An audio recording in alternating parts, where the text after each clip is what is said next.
morning, everyone in Pakistan, and good evening, sir. I'm Hafsa Ijaz from MPhil Pharmacology Department, Government College University, Faisalabad. I previously introduced you all with Professor Leon Shargel, and we were discussing on some aspects of biopharmaceutics that we need to consider. Today, our topic of discussion is very important. We know that from decades, researchers are working in the field of pharmacy and medicine to develop some drugs that can cure human diseases. But when it comes to human studies, for this purpose, we know that there are many challenges there. And to ensure that the studies must be non-maleficent is also a very big challenge itself. And whenever we look at the field of basic sciences, then we know that the ultimate goal is to make all the knowledge practicable. But there is a big gap between basic sciences and clinical practice. I requested Sir Leon Charger, who is the manager at Applied Biopharmaceutics and Pharmacokinetics. I requested him to join us in this session and share his views on both of these topics and tell us about the challenges and how can we overcome. The moderator of this session with me is Sir Malik Hassan Mehmood, that is Chairperson of Pharmacology Department, Government College University, Faisalabad. I'm going to request Sir Malik Hassan Mehmood to introduce the other panelists of this discussion session as well. Over to you, sir. Thank you, Hafsa, for a very comprehensive and lucid brief about this topic. Once again, we are really honored and we are very pleased to have Professor Leon Shargel with us. Thank you, sir. Let me also introduce the other panelists, Professor Dr. Syed A Aziz from University of Ottawa. Thank you, sir, for joining us. Professor Dr. Ishfaq A Bukhari from University of King Saudi Arabia. Thank you, sir, for joining us. Professor Dr. Syed Nisar Hussain Ali Shah from University of Lahore, Pakistan. Thank you, sir, for joining us. Professor Dr. Azhar Rasool from Government College University, Faisalabad. Thank you, sir, for joining us. And all the dear colleagues who are with us for this very valuable session. Thank you, dear all, for joining us. So over to our chief guest, our honorable guest, Professor Dr. Leon Shargel, to have talk on challenges on human studies and bridging the gap between basic sciences and clinical practice. Over to you, dear sir. Well, thank you very much. I'm very honored to be invited to talk, and you gave me two large topics that do not have easy answers. And I think that's why you gave them to me, because they don't have easy answers. So I'll start off with problems of human studies. And, you know, in most laws, in FDA law, it says a drug must be safe and efficacious, safe and effective. And the real question becomes, what scientific studies do you need to prove that the drug is safe and efficacious? And this is where there's a lot of discussion. What kind of evidence do you need to do? And there's an ethical issue, which we should think about. And there are two sort of phrases that have been used, is do no harm. And the other one is there should be no unnecessary human research. So we want to be sure the drug is safe and efficacious. And we want to do these studies in humans as ethically as possible, and not do more studies than needed. And yet we do know we do need studies to prove our point. Now, over the years, and I have many years of doing studies or being involved in studies, a general development pathway from animal studies, and the question is, when you do your animal studies and your preclinical studies, how much evidence do you need to show the drug is safe? Say it's safe in the dog, it doesn't kill dogs, it doesn't kill rats. But you then have that question of first time in humans. And there's a lot of discussion now, and also more computer simulations of what kind of dose should you start with when you go into human beings for the very first time. So I'm going to lay out several of the questions, and then we'll come back to it in a pathway. So there's a decision somewhere that the drug appears to be safe in animals. It clinically, we hope there's no problems. So you do a phase 1 study, which is the first time in humans, sometimes called first time in men. Well, it seems that they usually use young, healthy males because it's less chance of a problem, very low dose, begin to look at pharmacokinetics. They're not really interested in the very first phase 1 studies in efficacy. The real interest or the real objectives is safety. Is the drug safe in humans? No untoward effects. Assuming that it's safe, meaning that they can give a certain number of doses, some of the pharmacokinetics have been sort of discovered and looked at, we go on to phase 2 studies. Excuse me.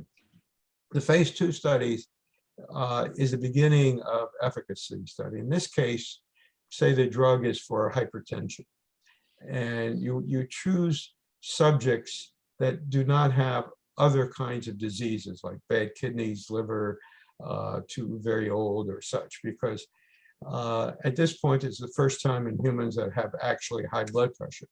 So we're going to give it in a select population. This is your phase 2 study to see, does the drug work? And we hope it does. Assuming it does, now we get into the large clinical trials, phase 3 study. And that's when you begin to select large numbers of subjects. And there are issues, and I'm sort of made a list of them. One is study design. Another one is recruitment. So you're recruiting people with high blood pressure, but they may have comorbidities. Some may have kidney issues. Some may be older, some may be younger. Some may have liver, other things you may think of that go along with the high blood pressure issue. So you're opening this up to now multi-clinic, well, let's put it this way, usually over 1,000 volunteers or patients in this, and you often need several different clinics. And it's a question sometimes of acquiring the number of subjects that you want in the study. This is called recruitment. Can we get all these studies? You also have to use different clinics, which means different physicians and different situations. So coordinating all that becomes sometimes an effort.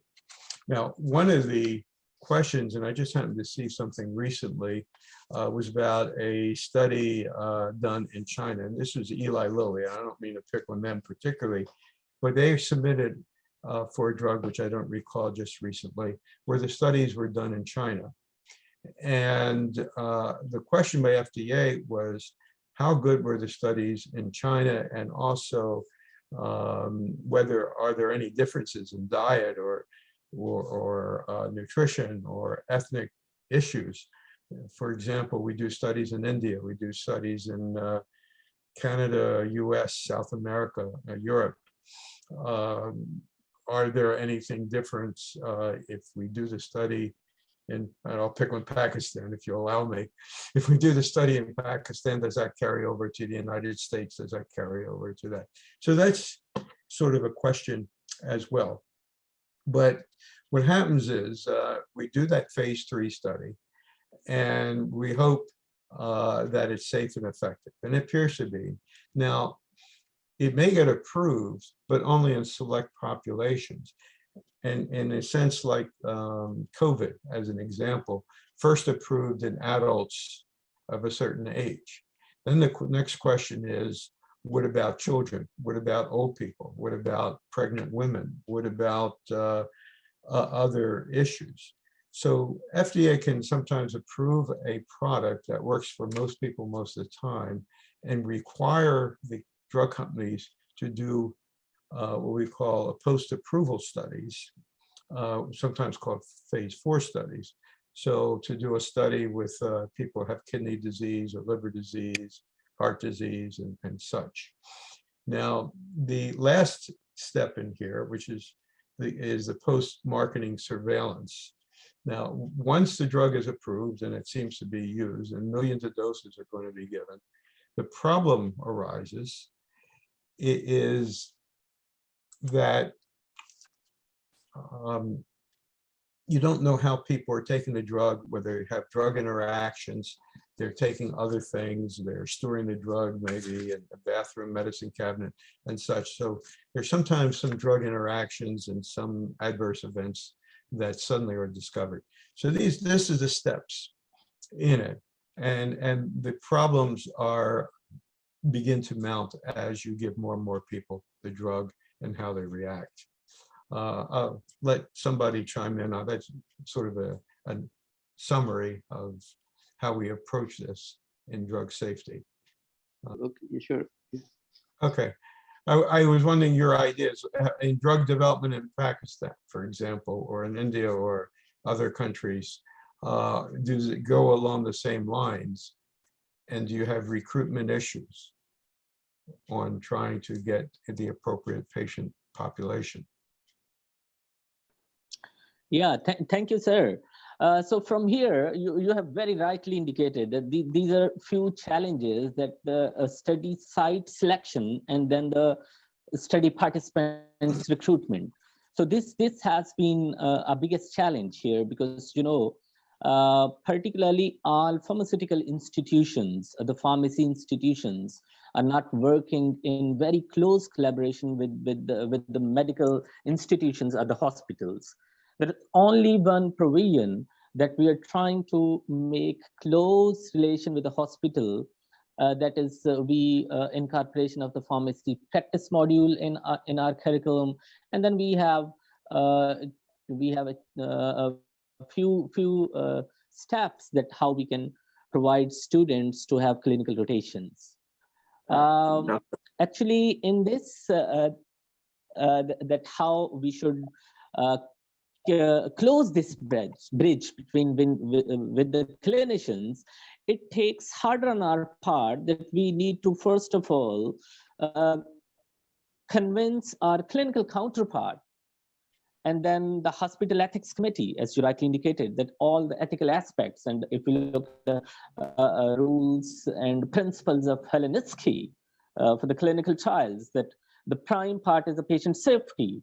And then, of course, the consent, patient consent is also important. And in our case, the major issue is last to follow up as well. That when we have recruited the patient for that particular study, and then we approach the patients for the data and for the follow-up. And the last to follow-up ratio, particularly in a few of my studies, has remained around more than 20 or 25%. Which have been the challenges in our part. Sometimes we remain unable to approach our patients. Sometimes those just skip the study because some unknown reasons. So these have been the challenges, and particularly we select those candidates, those drug candidates, which are actually FDA approved. If those are FDA, the DRAP approved, DRAP is our regulatory authority. Drug Regulatory Authority of Pakistan. If those are not approved from the DRAP, so then this is the biggest challenge to even start a phase 1 clinical trial. So very true, are challenges, but how you see that, how we can overcome those? Is it possible that this could have been proposed a fewer contents in pharmacy curriculum, so that the students could learn from start, and they should think about it, that how we can move in this track as well? Well, there's general ideas on how to run these studies. We do have a process, which I'm not sure is in Pakistan or really clearly marked, in which whenever we run a clinical study, we work with the FDA to get approval on that, with the exception of generic drug studies, because a generic drug, the drug is already approved, the brand name drug. In a sense, the generic drug is a new drug, never used before. But we know that it's the same, when I mentioned about pharmaceutical equivalents to the brand, and technically it's never been given to humans, the generic drug. But we have a go around on that one. Say we don't have to go to the FDA because you're giving the same dose the same way and such. So as long as you're using a reasonable clinical design, that's fine. for bioequivalence. But when we're doing clinical study, it's preferred that meeting with the FDA, and we do have a process. Yes? I'm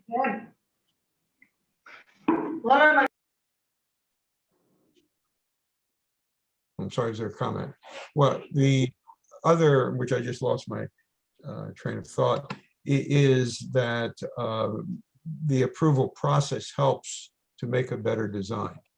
Now, there is, as I mentioned, this recent issue with Eli Lilly, and it has happened with others, is many countries always think their country is the best and everybody else is sort of not quite the best. And so there's also sometimes a political dimension. And I'm a believer of science, but I'm a realist in having worked with regulatory people, that when studies are done abroad, Americans don't feel necessarily that they're as good as American does. But then the Europeans have the same issue in France and in Germany or other. The best studies to Germans are done in Germany. Of course, the best studies in America is done by Americans. So I don't know, you have that issue since you import a number of drugs where the studies, the origin of the studies. Although I think it is realistic where, and I've looked at, and some of you may have looked at this, is pharmacokinetic differences among ethnic populations. Do African Americans, do Asians, do Caucasians have different kinetics, and would that be an issue? Because in this population in the United States will differ than in Canada. The thing when I ran bioequivalence studies in Canada, in Quebec, I would get a lot of French Canadians. In Baltimore, Maryland, there's a large African American population. If I ran it in Kansas, it was mostly a white population. So am I running it when you really would like in a clinical study to be diverse? We'd like to have that to see that as the drug work out. So those are some other issues that I just want to touch upon that we have. Sure. Please, sir, please. What you were saying is what I have understood from your discussion up till now, that you are talking about the pharmacoethnicity. Yes, but in general, when you're doing a clinical study, does the results in one clinical population, can it be carried over to all populations? Yeah, because over here, beside doing other things, I'm also a GLP certified inspector over here. So whenever we are going to the CRO sites, the basic problem we come across, what I have been echoed over here, is the lack of basic scientists over there. So either they are doctors, that is, I think, is the second part of today's discussion, how to bridge the gap between the clinical scientists and the basic scientists. But I'm going to hold my horses on that. But the basic, because since we are not, we haven't started that discussion up till now, so I'll just hold it for a minute.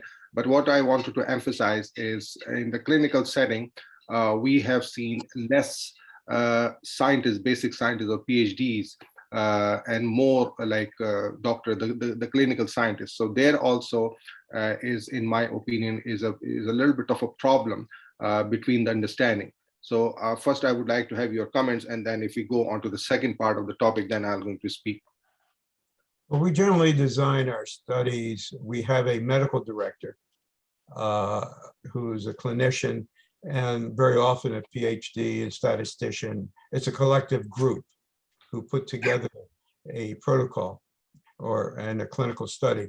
Now, the clinical study has to be approved by what we call the IRB, the Institutional Review Board for the Ethics, as well as going to the FDA as an approval for that. So we do have some scientific input on that. And then again, we get into the design discussions, whether we should have a double-blind study or should we have some other thing. Now, usually we'll have, as far as a clinician, a specialist, if I mentioned the high blood pressure, so we'd have a cardiovascular person with real knowledge of cardiovascular system. And if there's something going wrong or such, at least we have expert medical personnel on. And this is what's needed. So we try to design it that way. I don't know that answers completely, but it is an issue all the time, proper design. The second issue can be dropouts of patients during a study, which statisticians hate, because what happens there is we lose our number of observations. You don't want to lose your power of your study or your number of patients, but there are dropouts. What to do it? Can we add on if we lose some subjects who drop out? Can we add on? And that becomes another. Not being a complete statistician, there are a lot of issues in that area too. And then once you run this study, teasing out the different issues become a statistical approach. It was simpler without computers. We didn't have that power that we have in statistics, but I think we do a better job at this point. Yeah, I think in that respect, we are quite well poised. What I have seen as far as the protocol is concerned, as far as the statisticians is applied. But when it comes to real, understanding of the results, then I have felt that there is still a need of recruiting more basic scientists or scientists or PhDs in that manner. So that is something which, that's why I have commented that we are having this difficulty in seeing, even in Canada also, that less basic scientists are being recruited in that respect. Yeah, well, I think as we go to segue into the next topic, those. So before moving to next topic, I would like to welcome Sir Syed Nisar Hussain Shah, who is the guest panelist. And I want to request Sir Syed Nisar Hussain Shah, I guess you're joining from your cell phone, so allow your cell phone to join the audio as well. I requested you. Thank you. Yes, Sir Leon Shargel, please continue. Okay, well, just one last thing on the clinical that comes to mind is that FDA usually requires at least 2 studies, pivotal studies in the phase 3 before approval. And then you get post-marketing, people use this drug for other indications. And then you get a lot of literature that says, well, the drug may be useful for removing warts or something else. And the question, I think, for the clinician is interpretation. You get a lot of small little studies, or you get some testimonials by some physicians that say, well, I use this for my patients who not only have high blood pressure, but they may have something else, and I'd like to use it in these patients. And that, I think, is a real question, is how do we take this extraneous data and how do we judge it for quality, and does it really work? You get 1 or 2 people say, gee, it really works great. How do you validate that in later things? So I think that's also an issue. Comment? Okay, if there is no comment, we can segue to the next topic, which is one that is dear to my heart, quite frankly. I entered because I love science. I was a National Institute of Health pre-doctoral fellow. I studied cytochrome P450 and wondering whether it was a 1-electron or 2-electron transfer. Now, I don't know how many people really care whether cytochrome P450 is a 1-electron or a 2-electron transfer when it oxidizes a drug. And does that make you a better pharmacist? I don't know. But that's the question.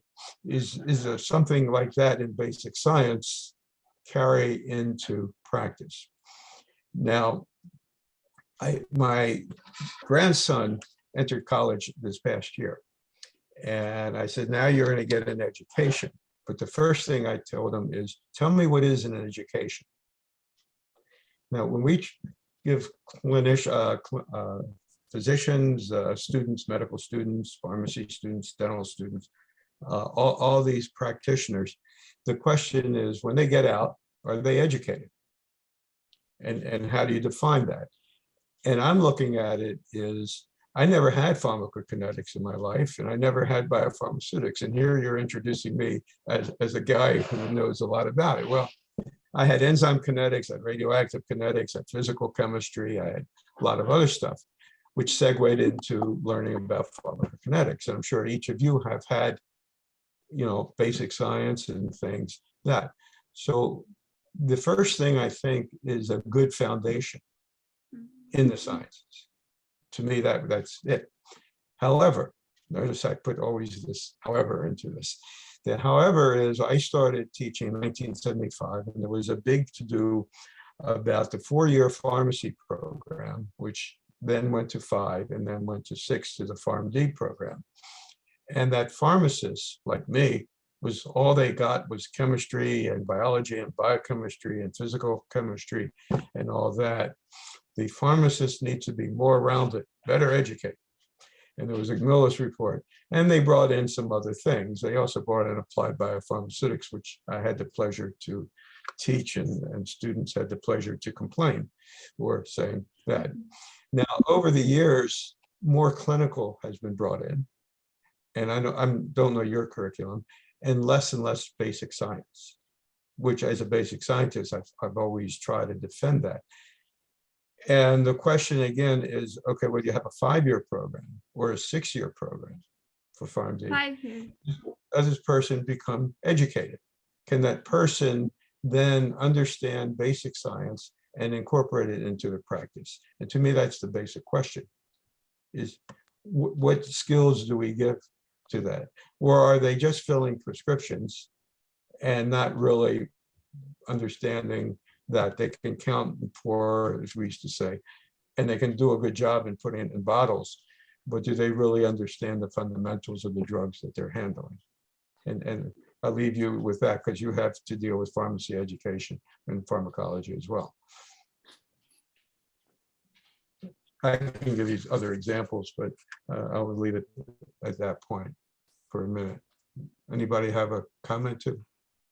Yeah, go ahead. Oh, okay, thank you. I think really the big challenge, as you mentioned, the model for clinical trials in the US and Canada and established labs. And then coming to the bridging of basic sciences with the clinical practice of clinical sciences is really a big challenge in a country like Pakistan. Yes. We need to start from the scratch. Honestly, when it was shifted from traditional 4-year Bachelor of Pharmacy program, we had the same problem. Being graduated from Pakistan, studying lots of physical chemistry, inorganic and organic chemistry, and then not anything related to clinical knowledge as a pharmacist. So finally, the word actually, there was an order from the word that we need to shift to clinical-oriented PharmD program.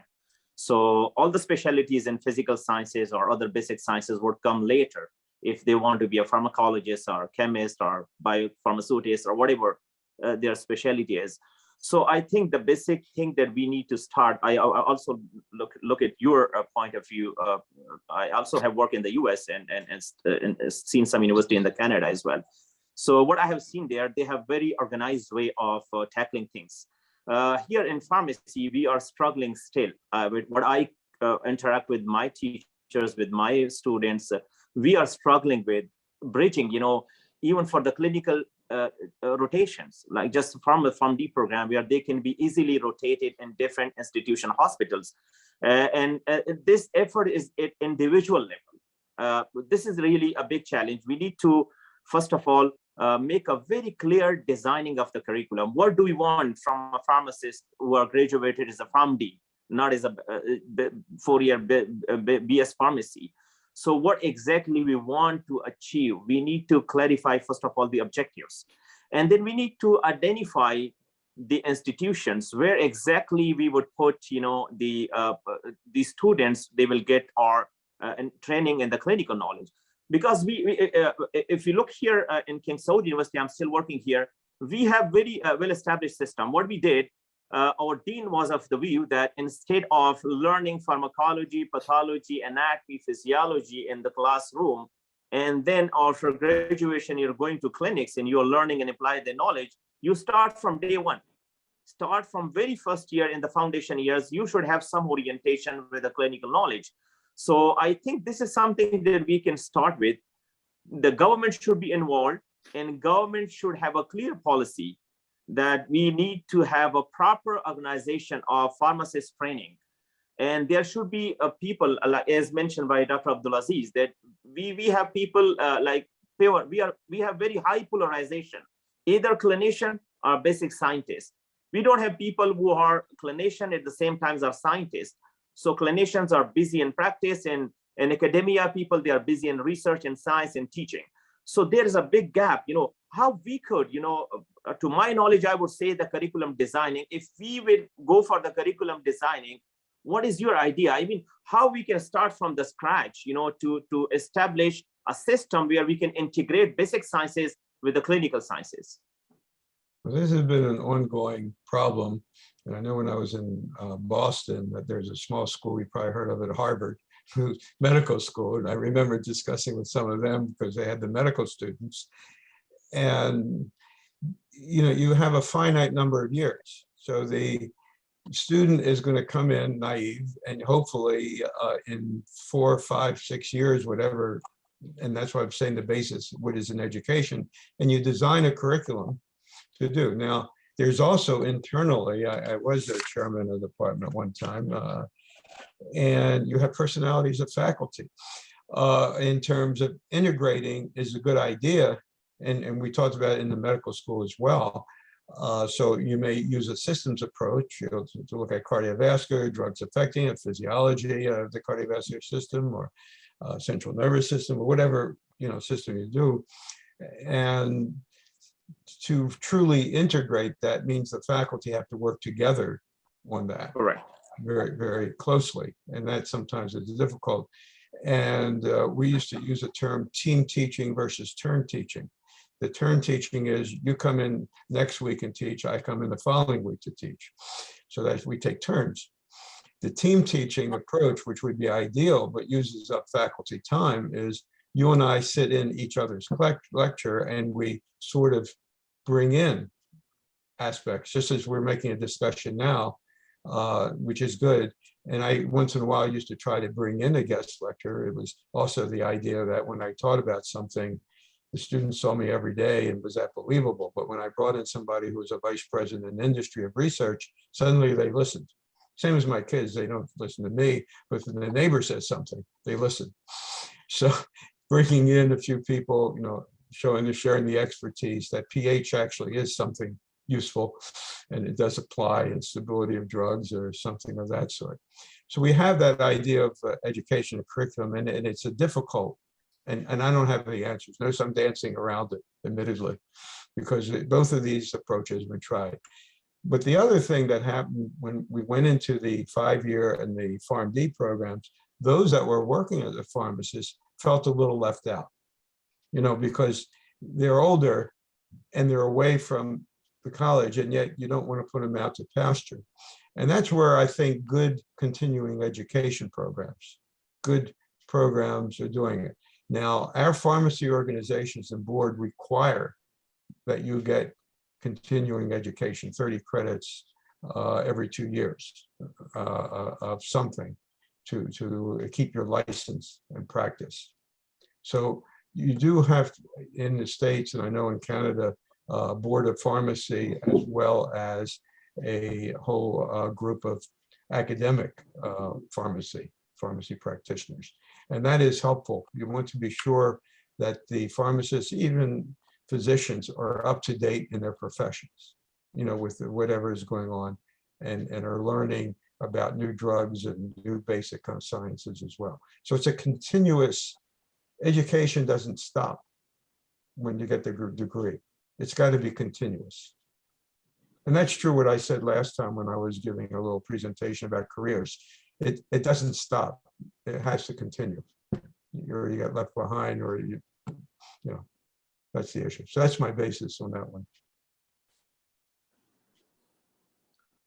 Yes, that's very true. Yeah, very, very rightly indicated. And one comment from my side, as Professor Dr. Ishfaq and Sir, you have a vast experience of medical colleges as well.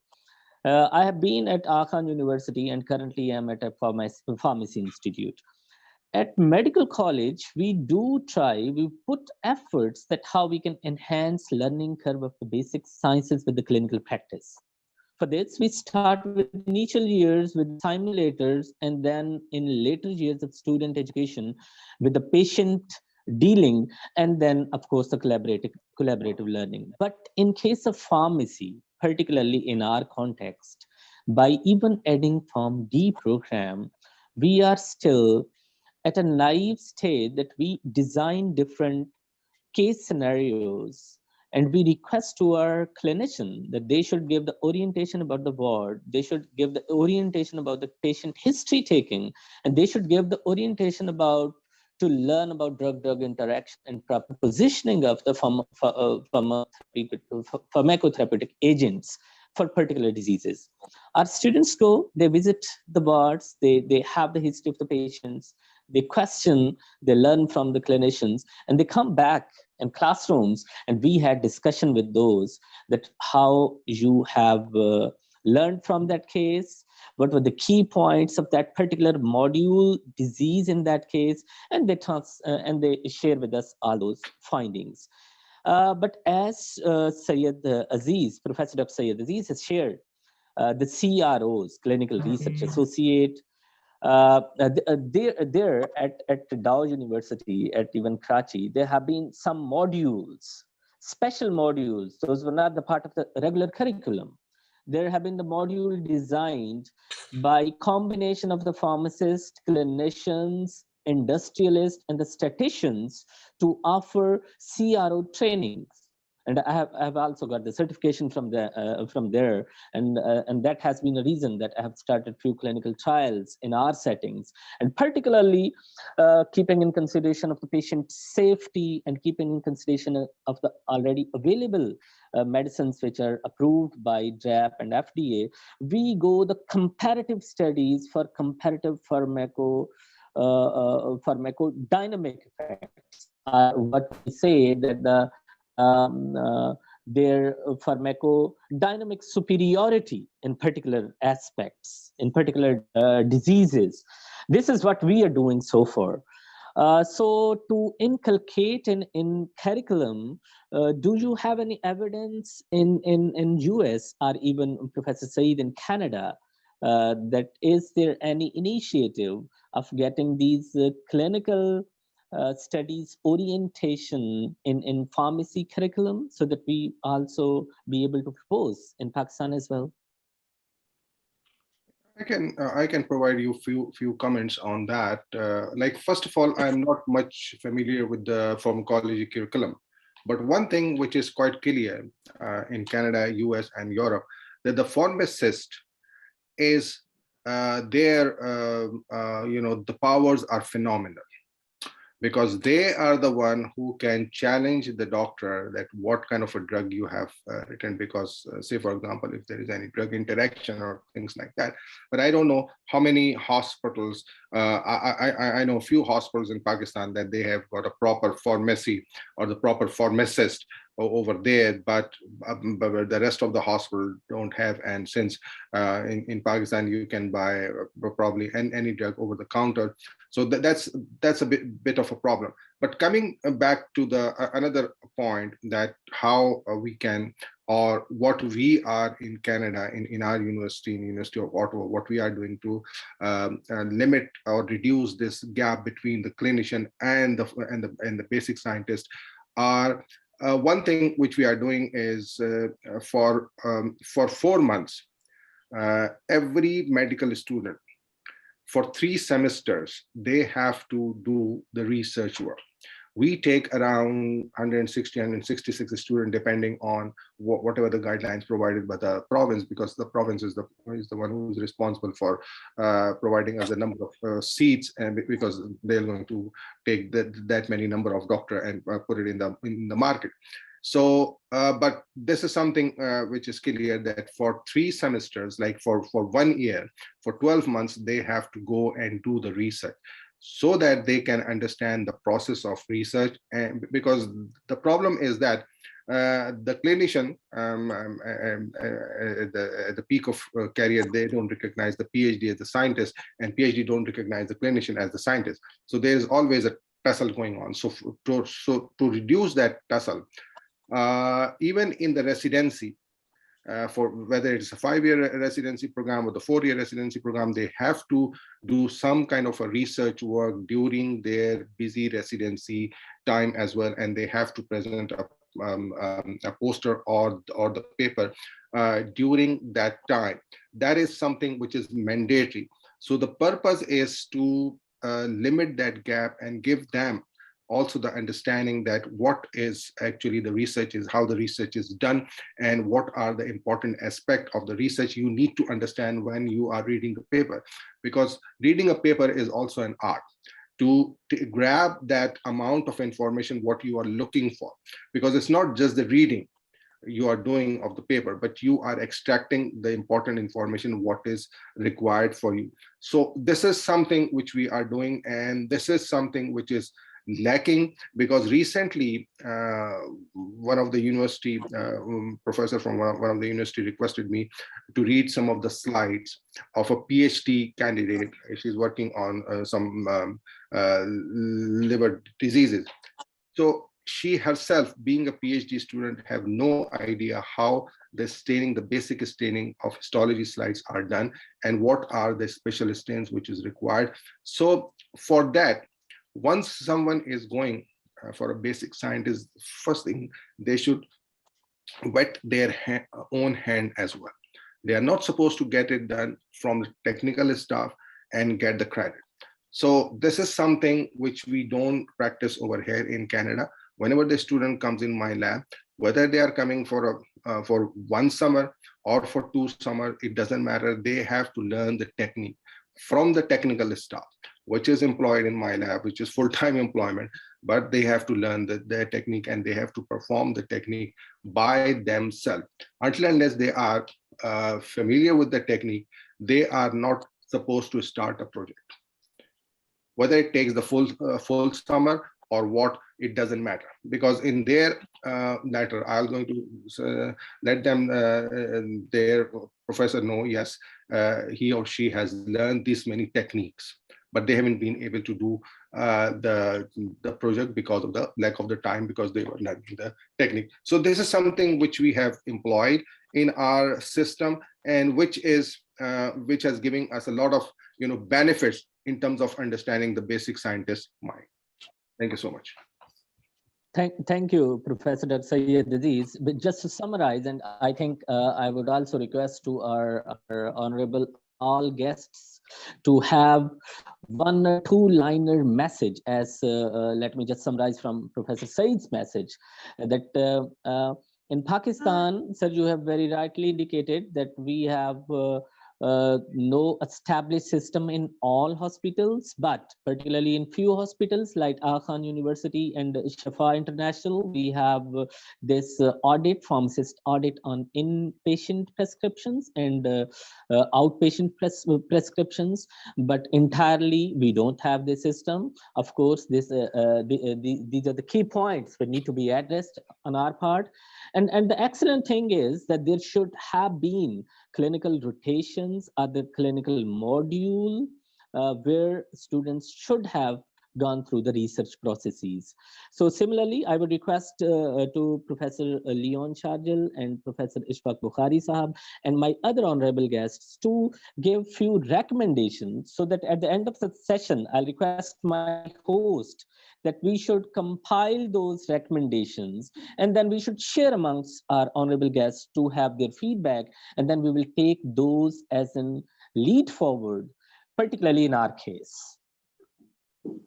Sir, Professor Leon Shargel. Well, the thing I'm getting here is that we really need to understand what the role of the pharmacist and what the scientists, and I hear 2 different things. Does a pharmacist have to really be a scientist? What kind of education, what are the role of the clinical pharmacists in your hospital and in practice and such? Now, in our board of pharmacy has moved, and I had a book on comprehensive pharmacy review that's now out of print, but one of the things in there, which I took from the board of pharmacy in the United States, was competency statements. In other words, what should a pharmacist know or be able to do when they graduate. I keep harping on that education process. Does the pharmacist really need to know how to do research, or does a pharmacist need to spend more time in understanding how to read research papers? They're not going to be a pathologist. They're not going to be a bench chemist, but to do a good job, they need to know about, drug interactions. They need to know about age and pregnancy and disease state and other things. So where should the focus be for that? For certainly PhD and master's degree students, they should know their way around the lab. At least my students needed to know an hands-on approach, because each of us have done research. There are a lot of failures in research before you get something going. You try to develop an analysis method, the first two try, unless you're very lucky. I wasn't always that lucky. On the very first try, you got the magic approach. It takes a certain amount of diligence, and I think for the student to realize that failure is not necessarily the worst, but to understand why it failed and what to do next in terms of the research step. And when I directed research for companies, we would have a study that failed, and the CEO wanted to know, okay, do we have a drug? Don't we have a drug? Where do we go from here? And I do consulting. Sometimes I see it was a very poor study. Now, I don't insult my clients because I want to get paid by the end of the month, but I do want to look at it and say, okay, we have a study, it didn't work. So how do we make it work? So I think the important thing from a scientific person who is graduated, calls himself a scientist or a researcher, should know how to solve problems, know how to fix things. But how much of that do we need as a practitioner in terms of that? Looking at the drug, looking at the patient, looking at a patient profile. We do patient profiles. They're taking 5 or 6 different drugs. And then you ask them, what else are you taking? Well, they don't think aspirin is a real drug, or they don't think a contraceptive agent is a real drug because they take it all the time and they forgot that it is actually a drug. Or they're taking some natural product, some teas and other things. So I think the pharmacists looking at what it is to be a pharmacist practitioner and how do we gear that they're the best in that we can educate. And so that's, to me, is a little different than educating a researcher to know their way around and solve problems. That's my take. Thank you, sir. So much. And our host, Yes, our sir. host is requested to kindly know these points, and we'll Yes, make sir. all the summary points and we'll share our guests. Sir, So you're I want requested to kindly unmute our Yes, sir. panelist, I requested them to unmute Dr. Azhar. themselves. Yes, sir. Yeah, please, Please. Dr. Yes, Azhar. I did. Yeah. Yes, sir. Yeah, thank you. It surely was amazing discussion, and I think at least me learned many new things from the panelists. I just want to add the few things, and I really appreciate the comments by Professor Bukhari and Professor Aziz, particularly. They said very rightly what they pointed out. There is, just like the Professor Aziz said, we have the tussle between clinicians and maybe basic scientists. But I would say, I would add the word maybe the tussle is, maybe if he agreed with me, is a kind of responsibility. Maybe we are lacking to get the responsibility. So maybe the basic scientists think this is not my responsibility, and clinician is thinking this is not my responsibility. It's mean we are not going to own who is actually the responsible. So this is, I think we need to consider. And the another thing, I of course really appreciate the effort and this session, because this is a very important. Before starting any point, any discussions, we should accept that either what we are lacking, and this is very much true, we are lacking from basic scientists to the clinicians. We have a very, very big gap, particularly in Pakistan. So if we talk about the basic scientists, if I would say, for example, what data needed to be registered for clinical trials, the basic scientist is really unaware about these things. So this is very important. At least the basic scientist should know what the clinical, what the basic data, what kind of the research and what data we should need to get registered for the clinical trial. This is very much, of course, is very focused. Our pharmacist or other people should know, and even who is the other field, not only in the pharmacy, because doing other associated fields or doing a research related to that drug discovery or something. So they must know what data needed to register for the clinical before to clinical trials, just like in vivo studies, and what the data they should have. And then we should also clarify the responsibilities. I think Professor Aziz, as he is very much, I think, said things very rightly and very bluntly. So he must comment what the things should be done by basic scientists, and as well as clinical scientists should responsibly what data they should provide in return, for example. And then of course this is need to be the joint effort. This is not the effort of the basic scientists as well as the efforts of the clinicians, and even of course the pharmacists is a kind of pharmacists who are working. And what I would lastly I would like to suggest, maybe what we are lacking here something in this panelist, maybe we have some backgrounds with the medical people or from the clinicians, and if in the later discussions in the next time, if we can add more clinicians with us, and of course let them ask their opinions, what they think about the PhD doctors and what how they can integrate with us, that even going to be the more beneficial. And that even we can invite them in our universities, and then they should teach us some basic things, just like not only our student visited them and they get some informations, like pharmacist goes to the hospitals and they have some case studies and over there. And sometimes I think this will be more beneficial. Okay, we should invite the clinicians and taking them some times, and we should have the discussions with them in our universities, so that even maybe we will be able to little bit reduce this gap. This is just my opinion. And lastly, of course, at the end, I would appreciate again, and that's I learned many new things, and I have make a one whole. I can't show, but I have written all the points which pointed out by Professor Leon and Professor Aziz and Professor Bukhari. So thank you again, and I hope that was really going to be the very productive discussion. Thank you. Thank you so much. Thank you so much, sir. Thank- I want to share something. When I was working on organizing this session, then the purpose behind was that in Pakistan we have many pharmaceutical industries, and the business in pharmaceutical industry is growing very well. In fact, if we look at the most taxpayers in Pakistan, then many of them are from pharmaceutical sector.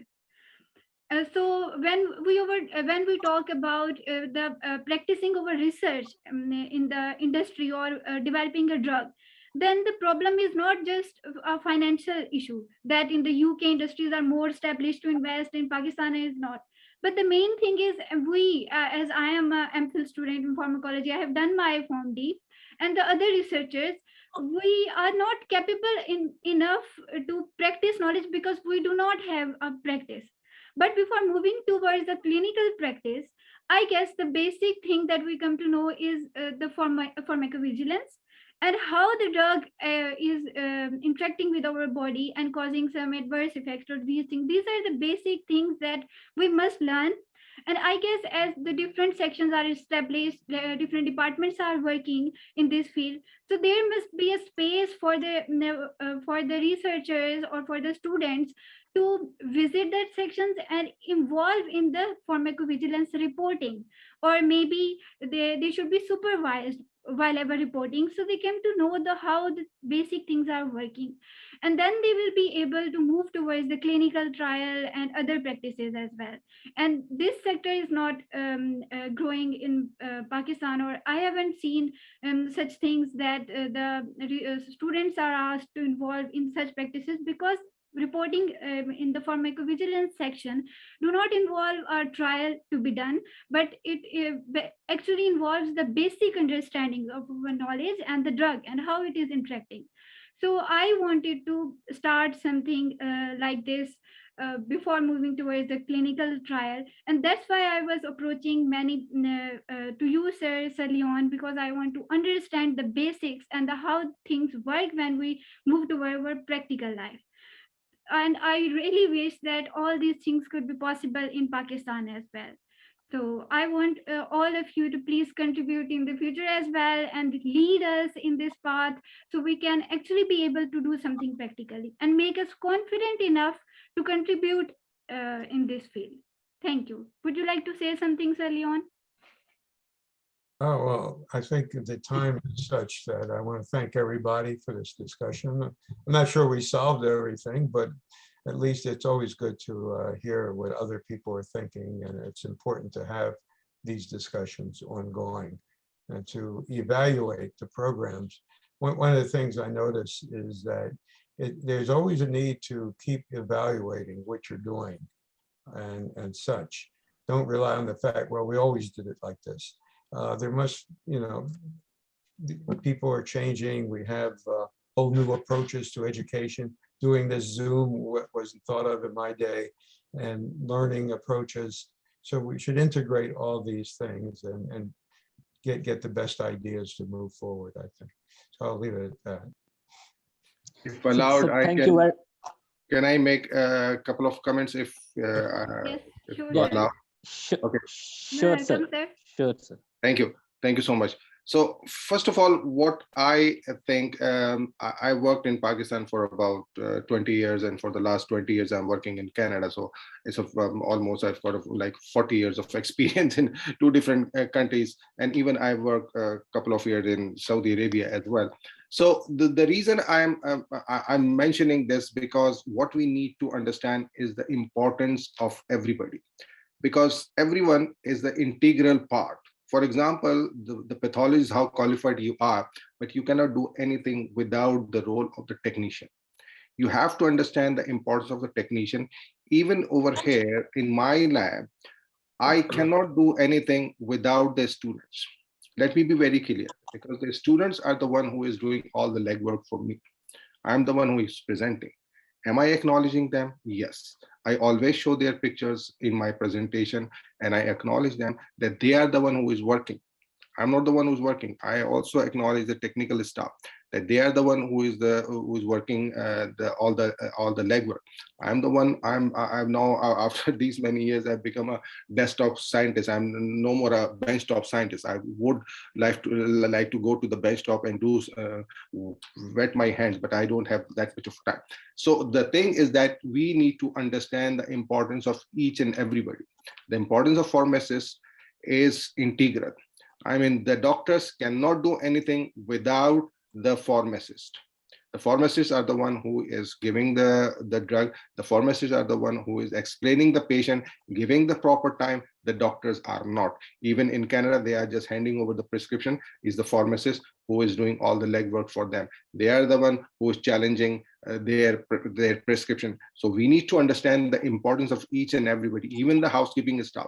We cannot run our labs, we cannot run our houses without their work. So we need to understand the importance of each and everybody. Thank you so much. Thank you, sir. Thank you so much. Thank you very much, Dr. Professor Leon Shargel. Thank you very much, Professor Dr. Ishfaq Bukhari. Thank you very much, Professor Dr. Syed A Aziz. Thank you very much, Professor Dr. Syed Nisar and Dr. Azhar Rasool Saab. And to all the audience who have been with us throughout the session. It has been, sir, very informative. You can just see the interest of all participants and our guests who have spared their time. It is off day. Sunday is off day here in Pakistan, but working day in Saudi Arabia, and of course nighttime. We also very grateful to you that you have given us time. So thank you, our host Hafsa, for all the efforts. So I request Hafsa to finally summarize all the comments, and we'll share with our Dr. Hassan, would you like here to let a comment? Dr. Hassan, is it possible to give just a short comment? Yeah, please. Last short comment. Yeah, short comment. I just wanted to know how you can practice, as Professor Leon, he mentioned about TBL, team-based learning, and problem-based learning. I think you already have started case-based learning. This is what we started in Shifa College of Medicine, and then we work in King Saud University. So I think the basic thing would be integration, introduce modular system. Like here in King Saud University, when we started, I was teaching pharmacology, antihypertensive drug, and people from medicine would be talking about psychiatry. So there was no correlation. So with the collaboration of people from Johns Hopkins, because they are well off, so they invited big guns from different countries. And Professor Sami Azhar from Australia, he introduced a system of integrated modular curriculum. So like, for example, if you're talking about asthma, or you're talking about antibiotics, for example, or foundation, you should have a module, the same module in pharmacy curriculum as well, where people from anatomy, pathology, physiology are talking about the cardiovascular system. For example, if that is a cardiovascular module. So design in this way curriculum wherever you can, you start from there until you redesign the curriculum. you won't be able to achieve the objectives that you want to shift from integrating basic and clinical sciences. This is my take on, inshallah. I hope it will help. Thank you so much. Very true, sir. Very true, sir. Just to a little bit add on, as Professor Leon and you have rightly indicated, the team-based and the turn-based education, team-based and the turn-based. So at Aachen University, we have a team-based modular system, like we're working on cardiovascular system. So all few diseases, hypertension, arrhythmia, MI will be focused, and all the learning objectives are designed in that queue. And then we have a term-based, few integrated lectures where the pathologist tells us about arrhythmia, how it develops, where the pharmacologist tells us whether the therapeutic treatment should have been given, where the physiologist tells us the physiological aspects of the arrhythmia. So this is how the team-based and the turn-based teaching has been integrated, but this is not applied in all institutions. It has only been at Aachen University here in Pakistan. So very rightly indicated, very fruitful, sir. And we are also taking this move. I being the chairperson of pharmacology department, I'm trying to develop some of the integrated modules, particularly not in all, but in few areas where we could teach and transform our students to a learner. Thank you very much, sir. Well done. Thank you so much. And I want to request one more thing, that whenever we are talking about generating a module, then module could be series based. So all of the researchers that are present here could contribute in the series module as well before moving to other points. So I guess that will be easier for you as well to contribute. So the series are, just consider the points one by one in the module. So that will be easy to learn and for you as well to develop such modules. So we would like to, get these approaches in the future. Thank you so much. And at last, I'm going to end up this session. Thank you so much for all the panelists who has joined me. And thank you so much, Sir Leon Shargel. You spared your time and contributed in this session. And we wanted to learn the things from you. And you actually cover up many points here. And I will sum up all these points and will share with all the audience here in the short form of a short module, and we'll share with all of you. And I am requesting you to please share your mailing IDs with Sir Hassan, the panelist who has joined on the behalf of Sir Hassan. So please share your Gmail addresses and I will share all the details later. Thank you so much. Thank you. It was a pleasure. Thanks a lot. We are honored to have this session. Thank you, sir. Bye-bye. Good morning. Bye-bye. Excellent initiative. Great teamwork, mashallah. Thank you. All right. Bye now.